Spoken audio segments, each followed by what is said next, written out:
Jamuna rail ব্রিজের শুভ উদ্বোধন হয়ে গেল।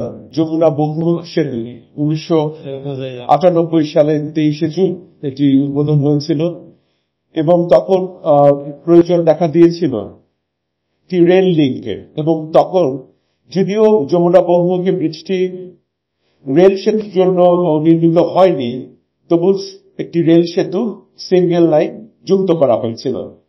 এবং এরপর থেকে আমাদের বাংলাদেশ রেলওয়ে অনুভব করেছে, বাংলাদেশ সরকার অনুভব করেছে যে একটি ডেডিকেটেড রেল ব্রিজ যমুনা সেতুর উপরে হওয়া প্রয়োজন।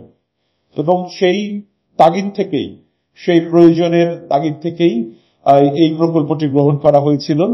এবং এই প্রকল্পটি অর্থায়ন করেছে Japan international cooperation agency, JICA. এর আগে যমুনা বহুমুখী সেতুতে যেই রেল লাইনটি ছিল, সেটি দিয়ে প্যাসেঞ্জার ট্রেন অত্যন্ত ধীর গতিতে ঘন্টায় 20 কিলোমিটার বেগে যেতে পারত। তাতে ব্রিজটি ক্রস করতে 20 মিনিট সময় লাগতো আনুমানিক। এই ডেডিকেটেড রেল ব্রিজ হওয়ার জন্য আসলে এই সময়টা কমে 3 মিনিটে চলে আসবে। এখানে আমরা 120 কিলোমিটার গতিতে আমরা ট্রেন চালাতে পারবো। এর মধ্যে আপনারা জানেন গত ফেব্রুয়ারি মাসের 12 তারিখ থেকে এই সিঙ্গেল লাইনে, এই ডেডিকেটেড রেল ব্রিজের সিঙ্গেল লাইনে ট্রেন যাওয়া আসা শুরু হয়েছিল। এটা আমরা ট্রায়াল রান বলে থাকি, বাট যাত্রী পরিবহন করা হচ্ছিল। আজকে সেটি দুটো লাইন, অর্থাৎ ডাবল লাইন যেটি, সেটি আজকে উদ্বোধন হয়ে গেল।